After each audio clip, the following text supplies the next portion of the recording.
If you're new to firearms, walking into a gun store can feel like stepping into a foreign country where everyone speaks a language you don't understand. Polymer this, striker fired that, double action, single action. It's overwhelming. But here's the truth. There are 10 firearms that form the foundation of gun knowledge, and once you understand these, everything else starts to make sense. These aren't necessarily the guns you should buy first. These are the guns you need to know about to understand the entire firearms landscape. Let's dive in. I've been in the firearms industry for years, and I've seen the same pattern over and over. New shooters who skip the fundamentals and jump straight into buying whatever looks cool or whatever their buddy recommended. Then, 6 months later, they're confused, frustrated, or stuck with a gun that doesn't fit their needs. Today, we're fixing that.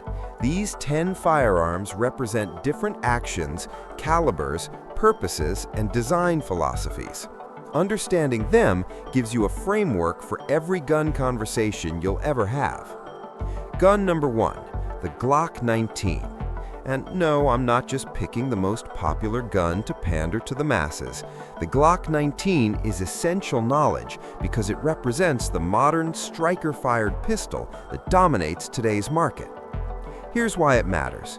The Glock 19 is a 9mm compact pistol that holds 15 rounds in the magazine. It's polymer framed, which means lightweight and corrosion resistant. It's striker-fired, meaning there's no external hammer. The firing pin is spring-loaded and releases when you pull the trigger. This gives you the same trigger pull every single time. No safety lever to fumble with, just point and shoot. But here's the real reason you need to know this gun. Probably 60–70% of modern pistols are trying to be a Glock 19. The Smith & Wesson M&P, the SIG P320, the Springfield XD, they're all answering the question, how do we compete with Glock? When someone talks about a pistol being Glock-like, they mean reliable, simple, high capacity, and striker-fired. The Glock 19 is the reference point for an entire category. And yes, they're reliable. Boringly, frustratingly reliable. You can drag them through mud, freeze them, drop them, and they'll still fire. That's why police departments worldwide issue them. Understanding the Glock 19 means understanding what modern shooters expect from a duty pistol. Gun number 2, 1911 pistol. Now, let's go completely opposite direction. The 1911 pistol, designed by John Moses Browning in, you guessed it, 1911. This is over a century-old technology, and people still swear by it. The 1911 is a single-action, hammer-fired pistol, traditionally chambered in .45 ACP. Where the Glock is polymer, the classic 1911 is steel, heavy, solid, substantial. Where the Glock holds 15 rounds, the standard 1911 holds 7+1. Where the Glock has a consistent trigger pull, the 1911 has a completely different system. You manually cock the hammer, and then that trigger becomes a crisp, light, beautiful press that many consider the best trigger in the handgun world. Here's why you need to know it. The 1911 represents traditional firearm design and craftsmanship.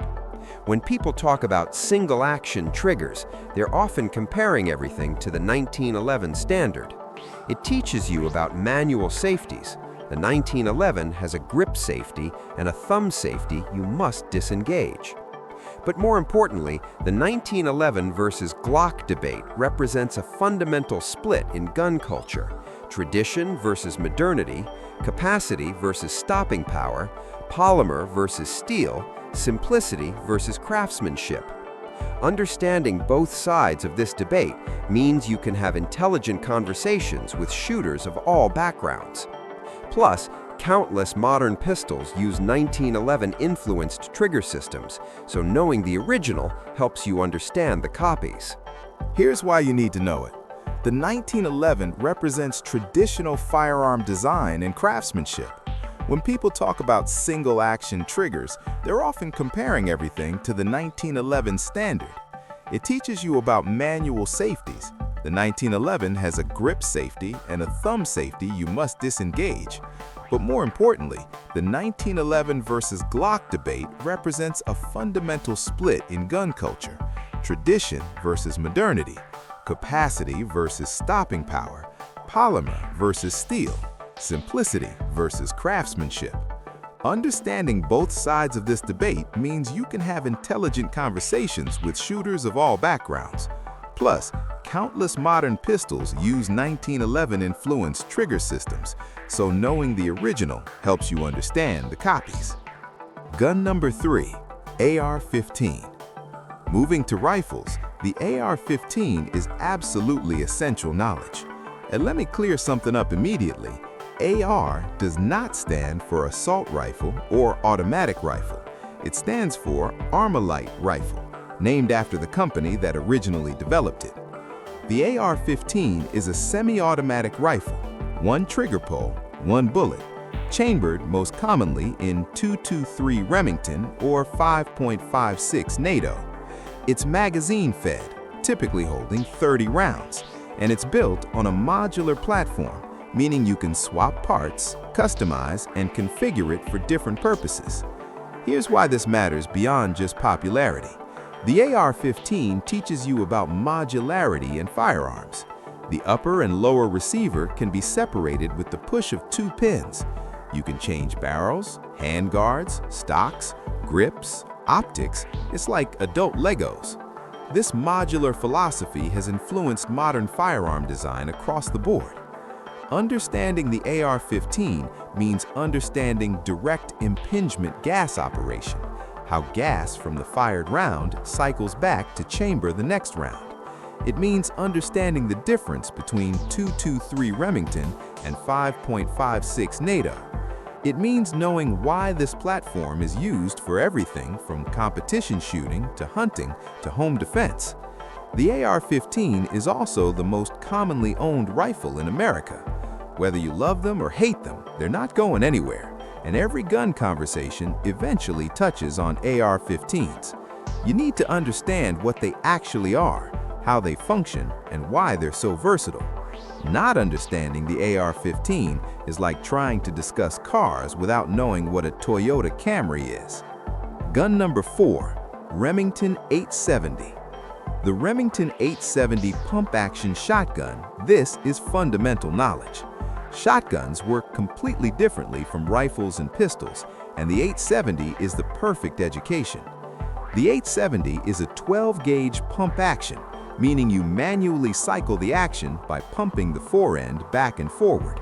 It typically holds 4+1 rounds of shotgun shells. Unlike rifles that fire a single projectile, shotguns can fire multiple pellets, buckshot or birdshot, or a single slug. Here's what the 870 teaches you.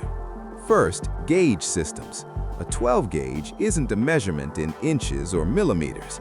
It's based on how many lead balls of that diameter equal 1 pound. Confusing? Yes. Essential to know? Absolutely. Second, it teaches you about versatility. You can shoot tiny birdshot for hunting quail, buckshot for home defense, or slugs for deer hunting, all from the same gun. Just change the ammunition.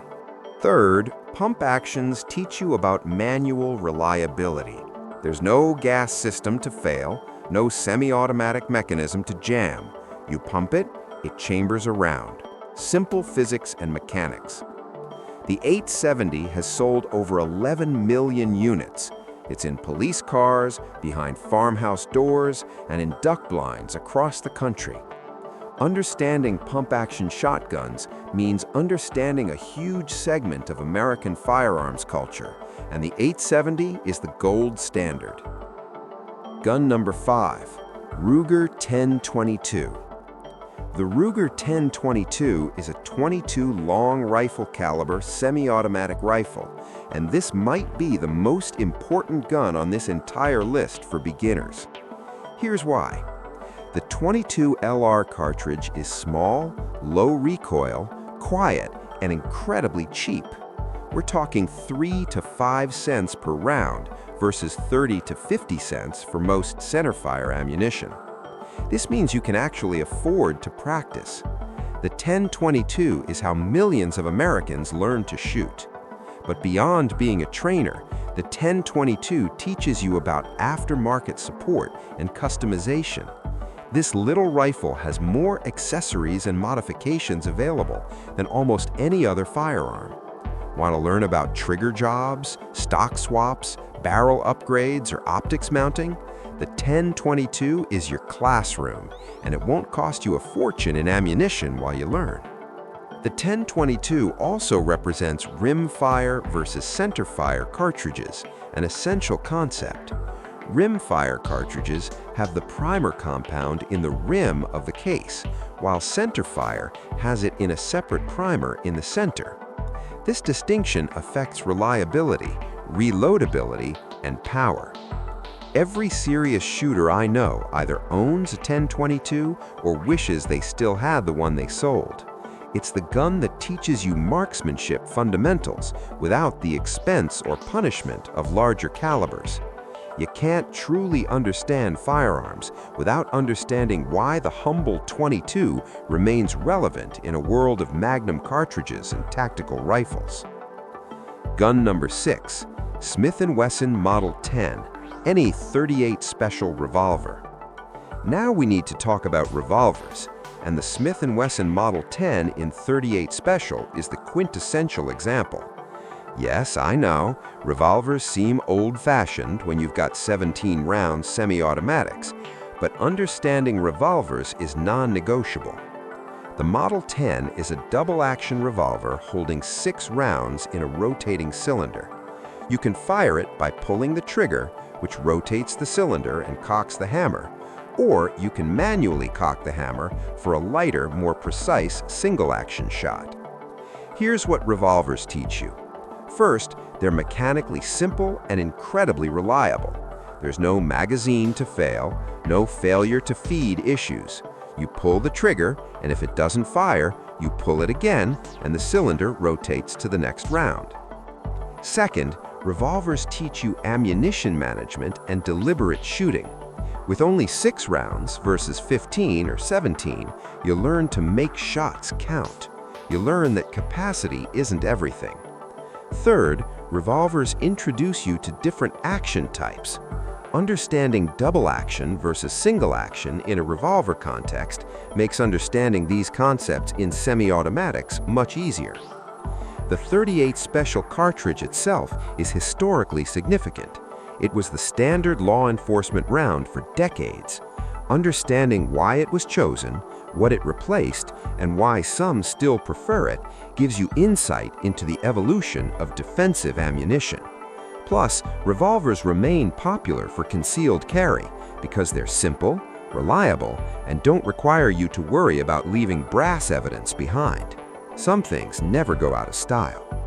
Gun number 7, AK-47 or AKM variant. You cannot understand modern firearms without knowing the AK-47 and its variants like the AKM. This is the most produced firearm in human history. Over 100 million have been made. The AK-47 is a gas-operated rotating bolt rifle chambered in 7.62 by 39 millimeters. Where the AR-15 represents Western engineering philosophy, precision, modularity, lighter cartridges, the AK represents Soviet philosophy, rugged simplicity, reliability in extreme conditions, and powerful intermediate cartridges. Here's why this matters. The AK teaches you about different operating systems. It uses a long-stroke gas piston instead of the AR's direct impingement. This means it runs dirtier, but more reliably in adverse conditions. It teaches you about loose tolerances versus tight tolerances. The AK has intentionally looser tolerances. Parts rattle, things seem less refined, but this means dirt and debris won't stop it from functioning. The AR is tighter, more accurate, but potentially more sensitive to fouling. Understanding the 7.62 by 39 millimeter versus 5.56 NATO teaches you about ballistics, terminal performance, and why militaries choose different cartridges for different purposes. The AK versus AR debate mirrors the 1911 versus Glock debate in many ways: philosophy, design approach, and intended use cases. Both are excellent. Both represent valid but different approaches. Understanding both makes you literate in firearms design. Gun number 8, Mossberg 500. Wait, didn't we already cover shotguns with the Remington 870? Yes, but the Mossberg 500 deserves its own spot because it teaches you about competition and alternatives. The Mossberg 500 and Remington 870 are fierce competitors, both excellent pump-action 12 gauges, but with key differences. The Mossberg has the safety on top of the receiver. The Remington has it behind the trigger. The Mossberg has dual extractors. The Remington has a single extractor. The Mossberg's action bars attach to the bolt differently. Here's the lesson. Understanding that two firearms can accomplish the same mission through different engineering approaches is crucial. Not every gun discussion has one right answer. The 500 versus 870 debate teaches you that personal preference, specific use cases, and individual needs matter more than declaring one objectively superior. Also, the Mossberg 500 introduces you to the concept of platform variants, the same basic design adapted for different purposes. The 500 becomes the 590 for military use, the 590A1 for even more durability, the Shockwave for compact self-defense. Understanding platform families helps you navigate catalogs and make informed decisions. Gun number 9, Winchester Model 70 or Remington 700. We need to discuss bolt-action rifles, and both the Winchester Model 70 and Remington 700 are essential knowledge. I'm grouping them because they represent the pinnacle of bolt-action hunting rifle design. These are manually operated rifles. You lift the bolt, pull it back to extract the spent case, push it forward to chamber a new round, and push down to lock. They're typically chambered in powerful cartridges like 30-06 Springfield, 38 Winchester, or 270 Winchester. Here's why bolt actions matter. They teach you about precision and accuracy. Bolt actions, by their nature, are more accurate than semi-automatics because the locked bolt doesn't move during firing. This is where you learn about minute of angle accuracy, long-range shooting, and ballistic performance. The Remington 700 specifically has become the foundation for countless custom rifles and military sniper systems. The M24 and M40 sniper rifles are based on the 700 action. Understanding this platform means understanding precision rifle building. These rifles also introduce you to traditional hunting cartridges and the concept of cartridge selection based on game.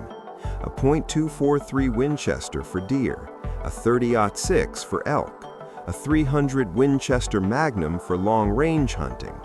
This is where you learn that bigger isn't always better. You need the right tool for the job. Bolt-action rifles represent a slower, more deliberate approach to shooting. They teach patience, precision, and marksmanship fundamentals that semi-automatics can let you skip. Every shooter should understand bolt-action operation, even if they prefer semi-autos. Gun number 10, Sig Sauer P226 or Beretta 92. Finally, we need to cover double-action, single-action, hammer-fired service pistols, and both the Sig P226 and Beretta 92 exemplify this category. These are 9mm semi-automatic pistols with external hammers and a DA/SA trigger system. The first shot is double-action, long, heavy trigger pull that cocks and drops the hammer. Every subsequent shot is single-action, short, light pull with the hammer already cocked. Here's what they teach you. First, the DASA system is a middle ground between striker-fired simplicity and 1911-style single-action precision. The first shot is safer and more deliberate, but follow-up shots are fast and accurate. It's a different philosophy from both Glock and 1911.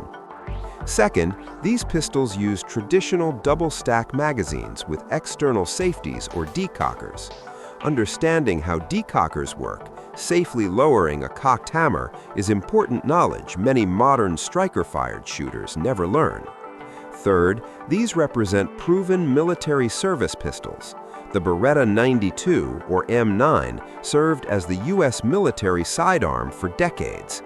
The SIG P226 is used by Navy SEALs and numerous law enforcement agencies worldwide. Understanding what militaries and professionals choose and why gives you perspective beyond marketing hype.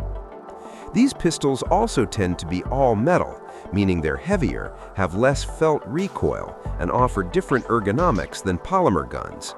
Knowing the difference helps you understand why some shooters prefer the substantial feel of metal-framed pistols. So there you have it, 10 firearms that form the foundation of gun knowledge. Notice I didn't say these are the 10 best guns or the 10 you should buy. These are the 10 you should know about because they represent different actions, different philosophies, different eras, and different purposes. The Glock 19 represents modern striker-fired pistols. The 1911 represents traditional craftsmanship. The AR-15 represents modularity and modern sporting rifles. The Remington 870 represents shotgun utility. The Ruger 1022 represents training and fundamentals. The Smith & Wesson Model 10 represents revolvers and law enforcement history. The AK represents alternative design philosophy. The Mossberg 500 represents competition and choice. The Winchester 70, or Remington 700, represents precision and hunting. And the SIG P226, or Beretta 92, represents DASA service pistols. Once you understand these 10 firearms, you'll find that every other gun is a variation, an evolution, or a response to one of these platforms. You'll walk into gun stores with confidence. You'll participate in online discussions without embarrassing yourself. You'll make informed decisions about what actually fits your needs instead of buying whatever looks cool. Here's my challenge for you. Don't just watch this video and move on. Go to a range that rents guns and actually handle these firearms if possible. Read about their history, watch field strip videos, understand them mechanically, historically, and practically. The firearms world is vast and sometimes intimidating, but it's built on these fundamental platforms. Master the basics, understand the classics, and everything else becomes clear. If you found this valuable, hit that subscribe button. I'm building a library of firearms knowledge for people who want to actually understand this stuff, not just buy random guns. Drop a comment below. Which of these 10 surprised you the most, or which one do you want to learn more about? I read every comment, and your questions drive future content. Next video, we're going deep on something controversial, so stay tuned. Until then, stay safe, stay informed, and keep learning.